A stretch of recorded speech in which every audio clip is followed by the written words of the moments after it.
Good evening. It's wonderful to be back with you once more, isn't it, Ronnie? Indeed it is. And in a packed programme tonight, we shall be introducing you to the waiter who served a CID inspector with 8 hard-boiled eggs and a lump of suet pudding. He's been charged with obstructing a police officer. And then Sir Keith Joseph will be here to tell us how he loves whiskey but hates teachers. But first, the news. Midland coach drivers voted today never to speak again to the depot manager who said they had no knowledge of local geography. Announcing the decision, a shop steward said, "We are sending him to Daventry." There was further evidence today that the old customs of the countryside are dying out, when instead of being burnt at the stake, a witch was sentenced to 2 sessions on a sunbed. Acting on a tip-off, customs officers at Heathrow this morning, while searching for a consignment of hashish, looked up the kilt of a Mr. H. MacDonald. All they found was a little Hamish.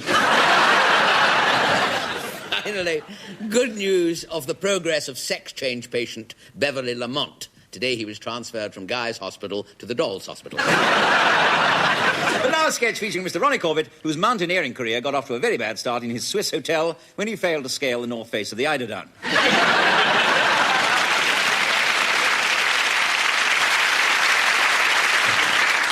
Come in, Giles. What is it? I come to see you, sir, about the cows. Cows? Cows? Cows, sir. You know, big things with a leg at each corner. And a funny kind of bag thing hanging under your head. I know the ones you mean, yes. We've got some of those, haven't we? You're the cow man, aren't you? That's right, sir, yes. Yeah. I was until today, sir, but I'm leaving, sir. Oh, no, you can't leave, Giles. What's the matter? Well, it's just the cows, you see. They won't stop doing it, sir. Doing what? I don't like to say, sir. You know, they won't stop doing it, sir. What do? They do chewing the thing, the cud. No, not that, sir. No, not that. What else? I know what they do. They give milk. Are they giving milk again? No, you're getting warm, sir. Oh, no, they're not doing that, are they? They're doing that, sir, yes. Oh, they're still doing that? They're still doing that, sir. They do it all over the place, sir. They're doing it on my clean straw. Oh. They're doing it all over. They just don't seem to care. So I'm just... Well, I don't understand it. I mean, we install facilities. We install flush toilets for them. I know, sir, but they won't use them, sir. Why ever not? Well, they're just refusing, sir. Well, I can't comprehend this at all. I mean, I wasn't informed of this, Giles, you know. Did you know about it? No, I didn't know anything about it at all, sir. Never said anything about a job centre, sir. Did they not? No. And it's never referred to on the Archers, you know. No, sir. That is why I'm going, sir. In short, no, but sir... you're not to go. You're not to go, Giles. After all, you and I are partners in this, aren't we? Well, I mean, we've been farming this land since... Oh, how long is it? Last Tuesday, sir. Yes. I mean, we can't possibly stop being cow farmers simply because the cows won't use the flush toilets, can they? Well, no, sir, I don't suppose so, but that's another man's job, because I just feel I can't cope anymore. No, well, you are leave, not. Sir. You are not to leave, Giles. You are not to leave. The cows can go. The cows, sir? Yes, I shall speak to them in the morning. I shall ask them to leave. Well, sir, how can you have a farm, sir, without cows? I couldn't... but I have an idea, you see, Giles. We don't have to have a cow farm. We can have a trout farm. A trout farm, sir? What? Yeah. They're fish. Oh, fish? Yeah. Oh, fish. Oh, well, that'd be all right, sir. They will look after themselves. They just swim about. You won't need my help, sir. Oh, but I will, Giles. Of course I will. You can't leave me now. Why not, sir? Well, who's going to milk them?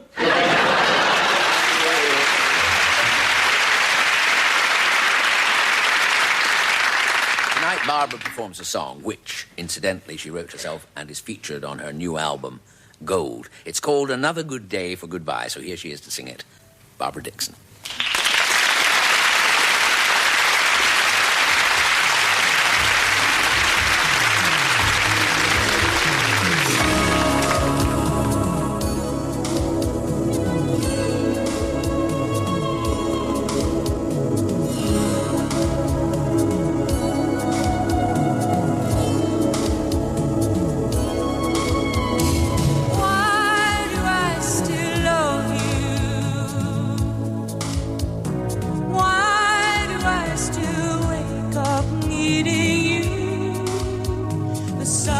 Coming up again, I can't think why. And it's another good day for why should I still want you? Why should I still hold out hope for you? The birds rehearse for morning and I can't think why. And it's another good day for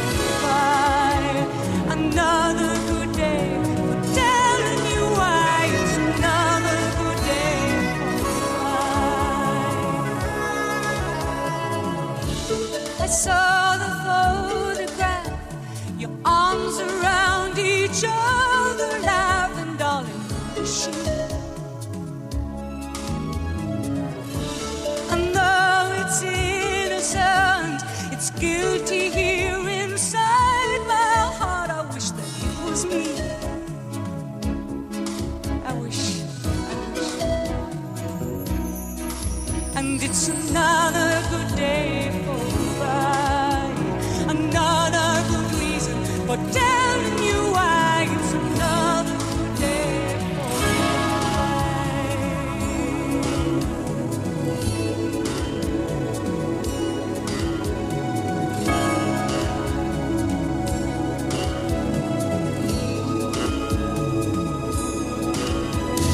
why do I still miss you? Why do I still dream I'm kissing you? And God does variations on a perfect sky. And it's another good day for goodbye, another good day for goodbye, such a good day for goodbye.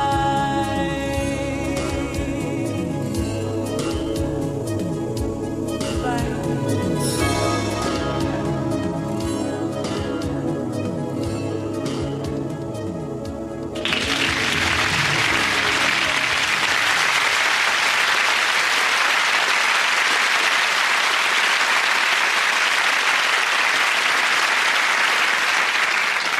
Good evening.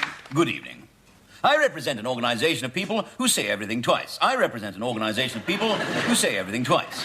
And I'm speaking to you tonight for twice the normal BBC fee. And I'm speaking to you tonight for £1.50. Now, saying everything twice guarantees that what you're saying is fully comprehended and not confusing. Saying what I just said twice guarantees full comprehension and less confusion than saying what I just said once instead of twice and simply leaving it at that. Now, you may be asking yourselves, why do we say things twice? Whereas I'm asking myself, why do we say things twice? Why do we say things twice?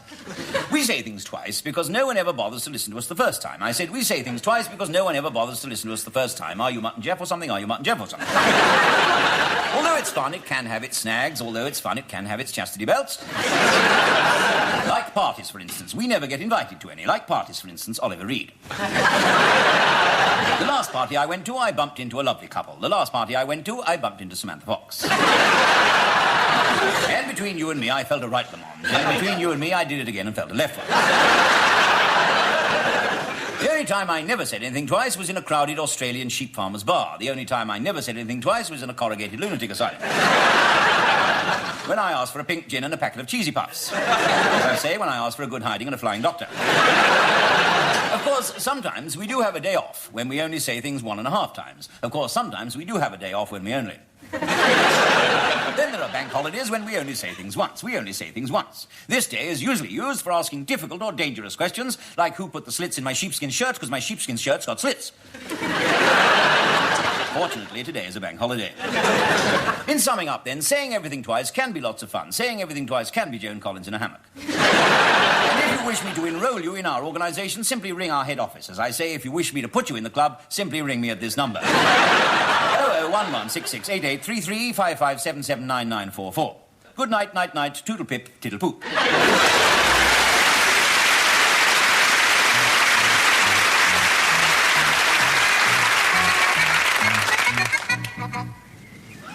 Do you know how to avoid falling out? Eh? Do you know how to avoid falling out? Yeah, get out of the way. You're going a bit bald under that balaclava, ain't you? Well, I'm not bald. I've got flesh-coloured hair. Go on, you can't fool me. I've got wavy hair. You used to have. Now it's waving goodbye. My advice is to stop worrying about it. I know a lot of people go grey worrying about going bald. The eyes are not what they was either. Why, what was the ears? You know what I mean. I can't see things close to unless they're a long way away. The paper said they can cure short-sighted now with a special herbal solution. That's just a lot of eyewash. I'm going to get a monocle. You'll sit on that and break it. No, I won't. That's not where you wear it. They've invented a new lens that can be hit with an hammer, dropped 100 feet, and jumped on without it breaking. Oh. Yeah, straight up. As a final test, they're going to let the post office have a go at it.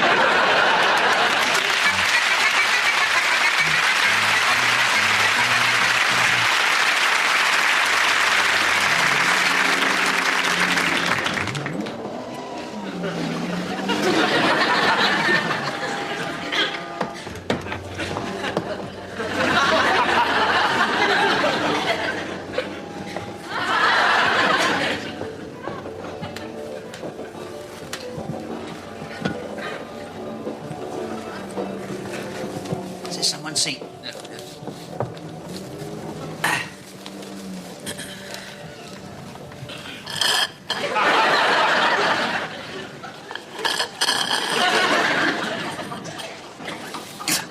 Sorry.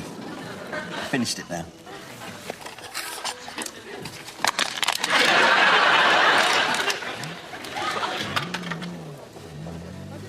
Sorry.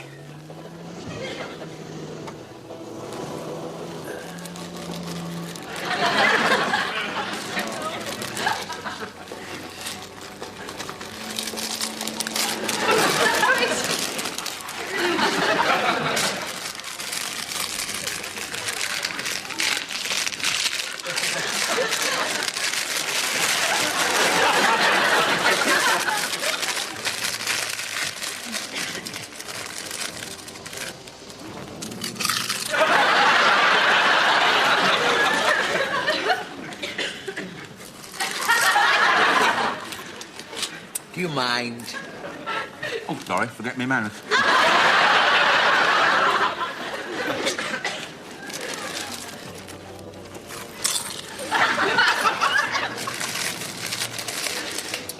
Look, do you have to eat crisps? No. I've got popcorn here, I'll have that. Popcorn, would you prefer? No, neither. I wouldn't prefer either. I'm trying to watch the film. Oh, yeah, sorry.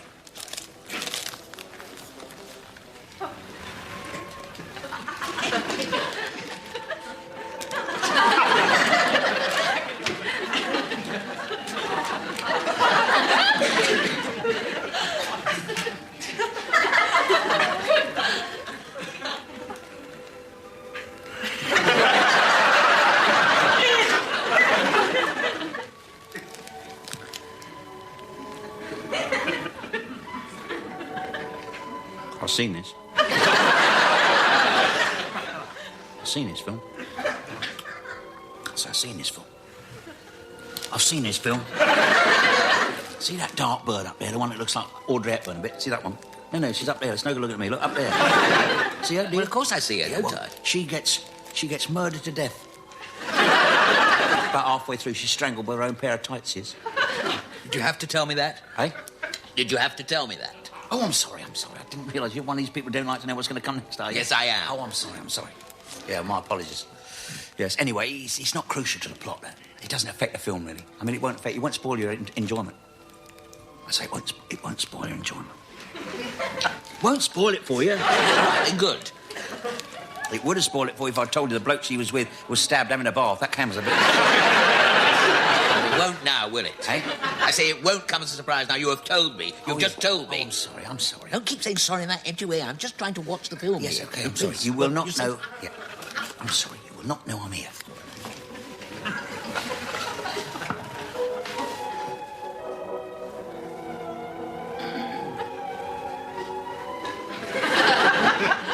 Is that a mole? Is that a mole on your hand shaped like a question mark, is it? Is that a mole? Is that a mole there, look? Well, what's of it? He's got one just like it. Who? Him, the bloke in the film. The one that gets sucked out the aeroplane after he explodes. He lands on his tidal wave, he's swimming away, he nearly gets to the shore, he's eaten by this giant shark. It's terrible. Thank you very much. Thank you very much. What? What do you mean, what? You have just ruined the entire film for me. I'm sorry, I keep forgetting. I'm sorry, but it's a terrible film anyway, this. It's a dreadful film. Honestly, not worth watching. I've seen it twice. It's not worth watching. Honestly, you'd be much better employed reading that book you've got there. Murder at Mallory Manor. That is a good book. It's a very good book, that. I've read that. It's a very excellent book. No, it is. It's a lovely book, that is. It really keeps you on your toes. It keeps you in your suspense until the very last minute. That's lovely. The butler did it.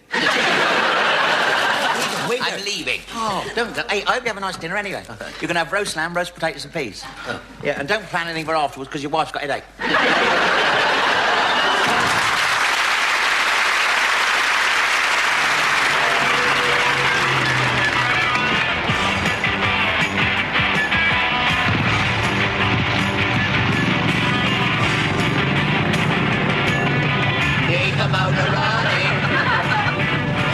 Down a dirt road, looking for adventure, and hauling down to Milton Keyes.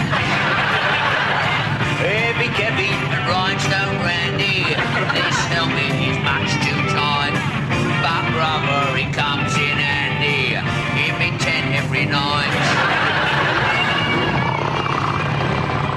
Clinging to me back here, Columpin sits in silence, wearing kinky black gear, robbery with violence. Don't bother with love and marriage, we're as free as the air. Each week I go up to the garage to change the oil in the air. We mean when we're wild, we was born to be wild, 'cause we're biking freaks, ain't had a wash for weeks. Breezing down to Bognor, making all the weird scenes, eating tins of baked beans as we're blowing into town. I eat up from dusk till sunup, baked beans make me come alive. Last Tuesday done a ton up on the M25. All born to be vile, vile all the while. Tooling down the freeway, looking for a punch up. Burgess brought a lunch up. She's been Mozart for a month. Here, asked by the pigs with the power. One day I got nicked just because I was doing 45 mile an hour through the British home stores. Sunday night, we'll all rock, doing wheelies round the block. It's a drag race. Cool, I'll bring me party frock. Heavy Kevin and Rhinestone Randy, we're the cream without doubt. And tomorrow we'll still be raving if our mums let us out. Born to be wild. Born to be wild.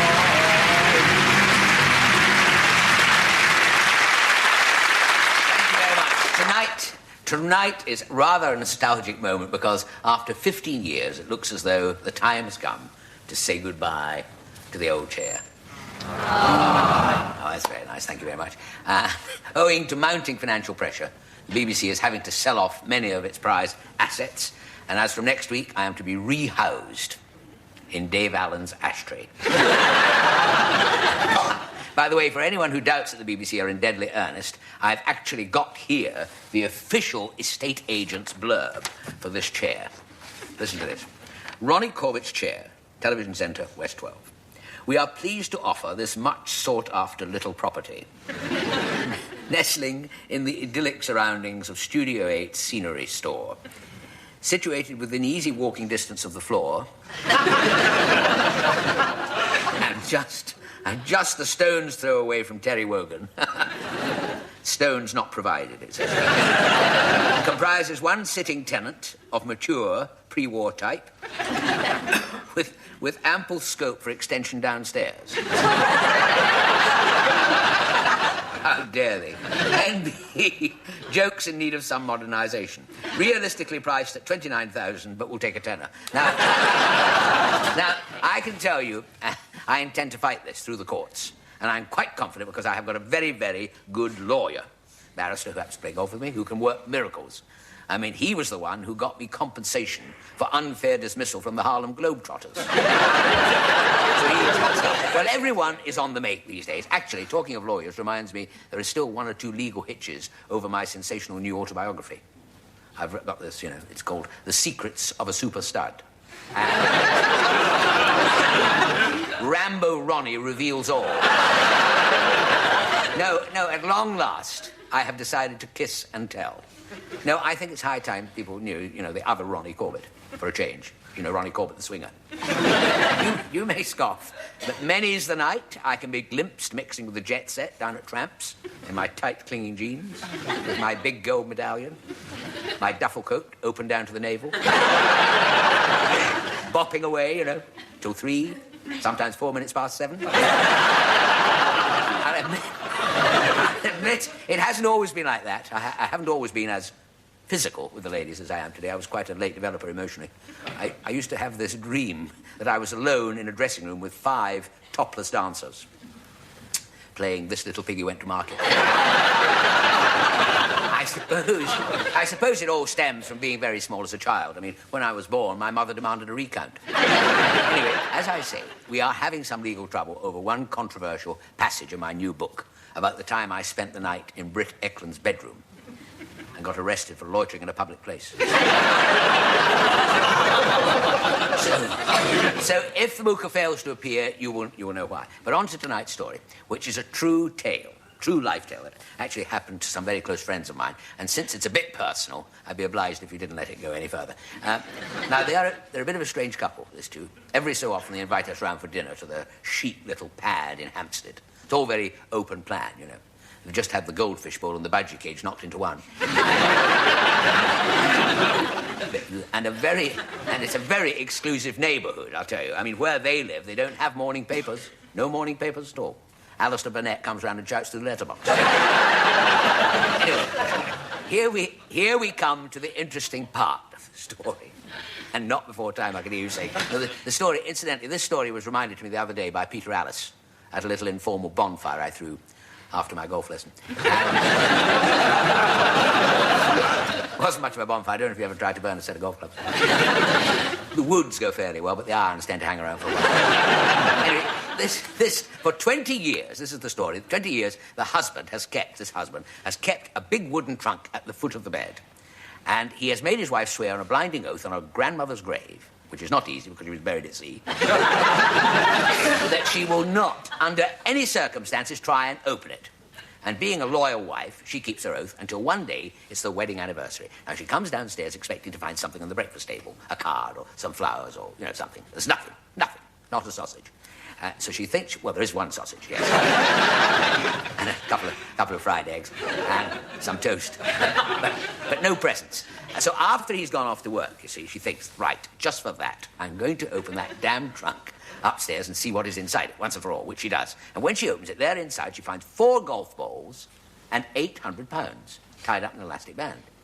What can that possibly mean, she wonders? Well, that night her husband comes home, full of remorse, loaded with flowers, boxes of chocolates, a bucket of Chanel No. 5. He says, how can you ever forgive me? Happy anniversary, my petal, he says. At which his wife is deeply moved.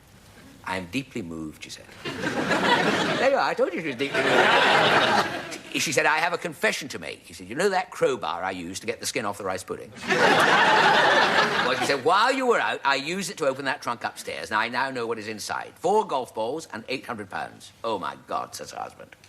Oh, well, he says, there's nothing for it now. I will come clean. You see, throughout our marriage, every time I have been, as it were, unfaithful to you, I've opened that trunk and I've put a golf ball inside. Now you know. Oh, dear, she says. Oh, I see. Still, I suppose, she said, 4 golf balls in 25 years. Not so bad. But tell me, what about the £800? He said, well, every time I got a dozen together, I sold them.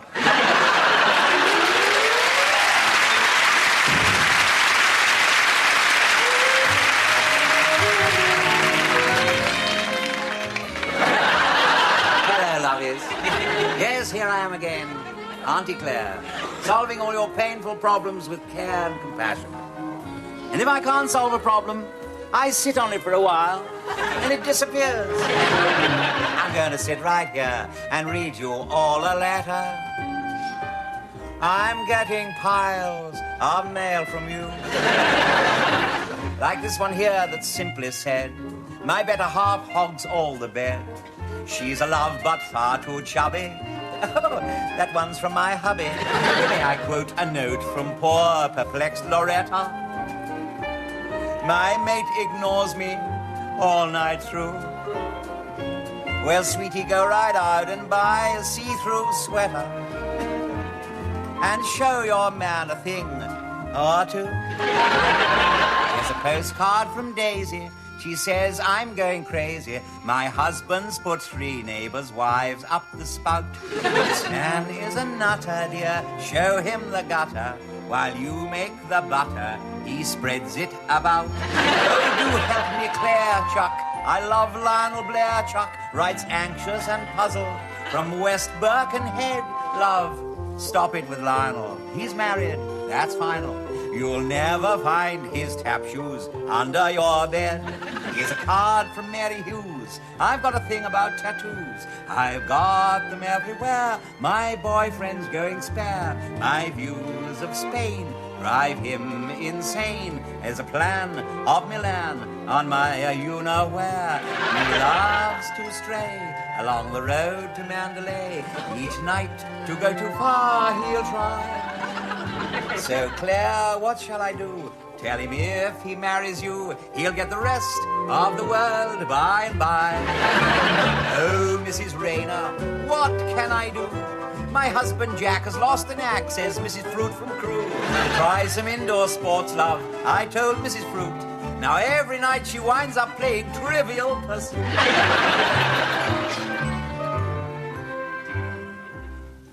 This one's from a man called Rambo, 6'4" and loves to mambo. Need a broad to love me night and day.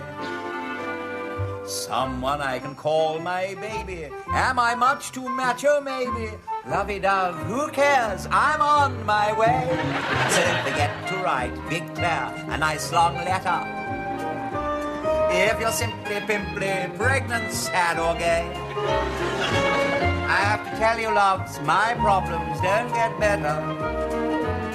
To advise you how I toil, but my plans all seem to spoil. So I write to Katie Boyle all day. Bye-bye, darling.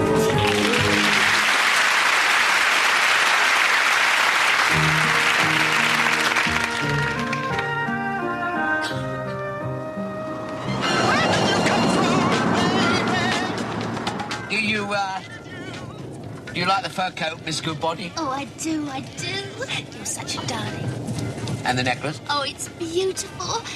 I can't wait to express my gratitude properly. The first of many times. Look out! You trying to kill everybody? My secretary is very, very sensitive. What? Village idiot. Thank you very much. That's the 4th village idiot we've run into today. Right, where is this hotel? 450 yards ahead, turn right and it's second on the left. The Smith Hotel. You are so efficient, Miss Goodbody. And for a temp, too. What a lucky day for me the day you arrived. One way and the other. Right, Smith's Hotel, here we come. Shall we call ourselves Mr. and Mrs. Smith? I'll be Mr. Smith.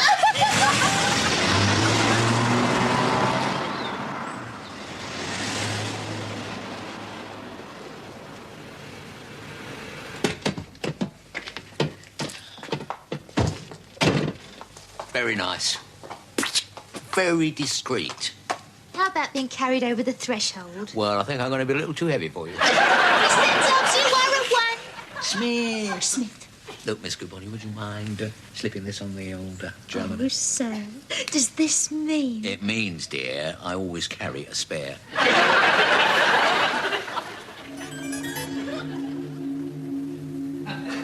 Oh, very nice indeed, eh? Very suitable. What for? Precisely, for a bit of what for. Here? No, not here, dear, not here. Upstairs, isn't it?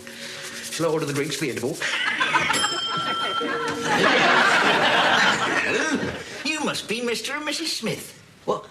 How'd you know that, then? Well, everybody is round here. We were wondering, my wife and I... Oh, yeah? Where's she, then? This is my wife here. And we were wondering if you had a room. Room? Double bed? That is it, double bed. And another little bed in case your wife turns up. This is my wife here, you see. In fact, we're celebrating our anniversary, aren't we, dear? What of? Of our last anniversary. Well, congratulations. Well, if you care to sign in, Mr. Smith. Smith? Oh, sorry, that's me, isn't it? And this is Mrs. Dobbs. Smith. Double-barreled, eh? Yes, she is, isn't she? I'm married, you know. I mean, she has got a ring. Have you shown the gentleman the ring? Of course she's got a ring, yes. Very nice indeed, madam, yeah. That reminds me, I must hang them curtains up in the snug. Oh, by the way, my name's Smith as well, you know. Sylvanus Q. Smith, at your service. Oh, well, suppose we better be turning in. Yes, very wise, yes. It is nearly 5 o'clock. I'm putting you in the Smith suite, sir. Now, this hasn't been slept in since Mr. and Mrs. Smith. I would go and get your luggage for you from the car, and you haven't got any. No, well, this all came up a bit suddenly. Oh, really? You didn't know you were going to have an anniversary? Well, not such a nice one.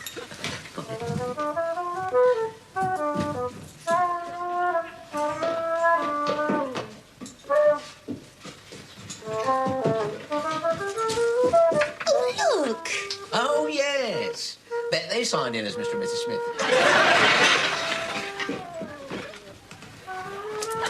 Beautiful. Oh, right up in the ivy. I feel like a bird. So do I. And you're the bird I feel like. Now, listen, you slip into your nightie. You have got a nightie, haven't you? It's in here. Wonder if they do oysters. Listen, I'll nip downstairs and see if we can rustle up a couple of dozen oysters, you see. You put yourself on hold, tread water for a mo.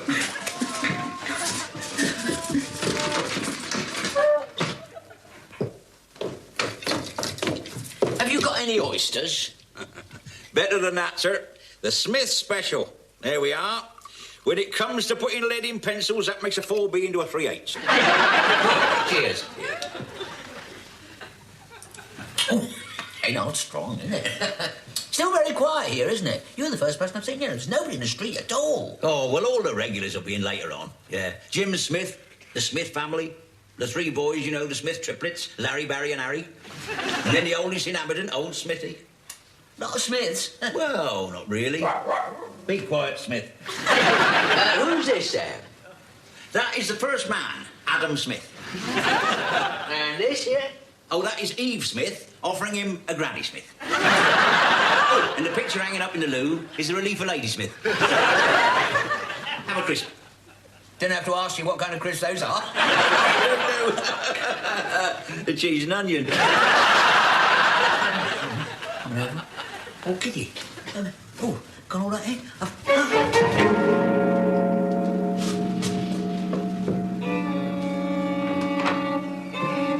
Good morning, Mr. Dobbs.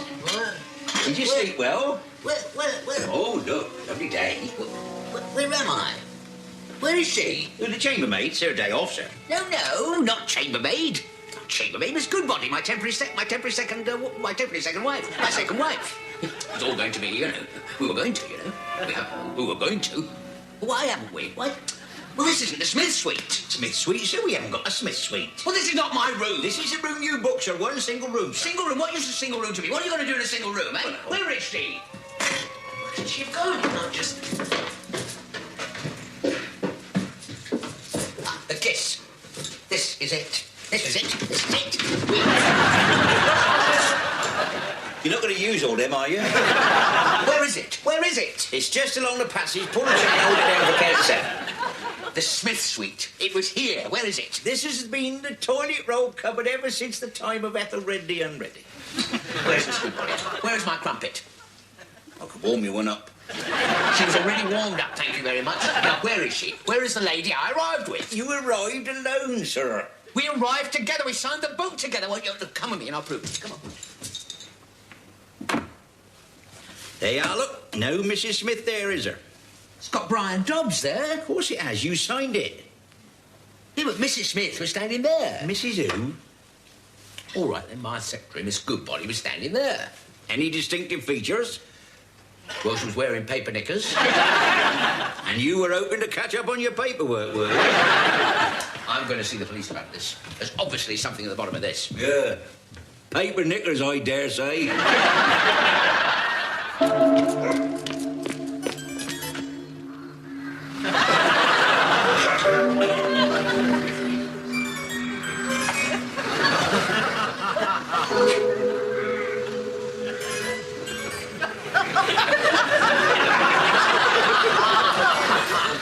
Constable? I'm directing traffic, sir. Well, there isn't any. Deceptive thing, traffic. 3 days, nothing, then 2 come along all at once. Oh, I'm off duty now, sir. P.C. Smith, at your service. Last night I stayed at Smith's Hotel. When? Last night. Oh, I don't think so, sir. No, this here church is the Church of St. Smithin, see? Now, you come and have a look at this here gravestone. That's my dear dead brother. Sylvanus Q. Smith died 1983, but he's alive. I mean, I've just been speaking to him. I stayed there last night. Would you come with me, please, sir? This thing's been an hotel for more than 8 and 9 years. Condemned, they were. Water in the milk and dry rot in the beer. It's impossible, I mean. My secretary, my car, my diamonds, my fur coat. I must be going batty. I think you ought to go and see my other brother, Dr. Smith. Well, where would I find him? Well, that'd be the short way, and that'd be the long way. But I don't advise you going the short way. It do take longer.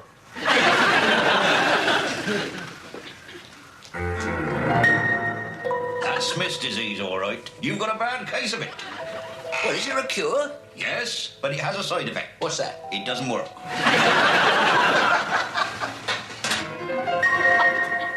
That's her. That's Miss Goodbody. No, you're seeing things.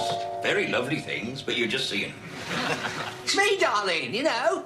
Bunny lugs. You know, Scoojum, Inky Dinky. I'm sorry. I never saw you before in my whole life. Smith's disease. I'm going to start raving bonkers. There you are, a second opinion. That confirms it. What you need is plenty of fresh air and cold showers. Take all your clothes off and walk home in the rain. Today. I'm mad. I'm going mad. Mad. Well done, Nurse Smith.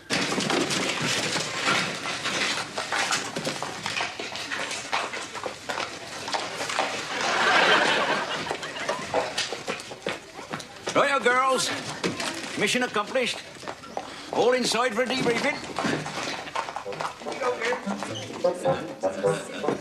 Well, I think we all deserve a drink, don't we, eh? Here we are, 1 fur coat, 1 diamond necklace, and, of course, 1 Jaguar. Well done, Sandra. Aha! The late Mr. Smith. I know what you do. You run a temp agency, don't you? Every girl you send out has to ensnare a boss, eh? Then he buys her expensive gifts and all that. Then she lures him back here. Then she disappears, doesn't she? Eh? And you drive him mad then, don't you? Thank you. Right, you make your match now, Smith. I'm going to the police. Not P.C. Smith. Alias Dr. Smith, alias you. Nice work, Dobbs. There's just one thing. You tell the police, and we'll tell Mrs. Dobbs. Get on the phone, Sandra. No, please. What are you going to do now, Dobbs?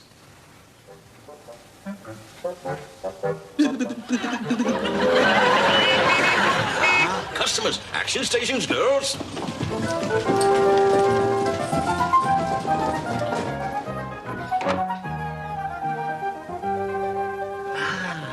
You must be Mr. and Mrs. Smith. Welcome.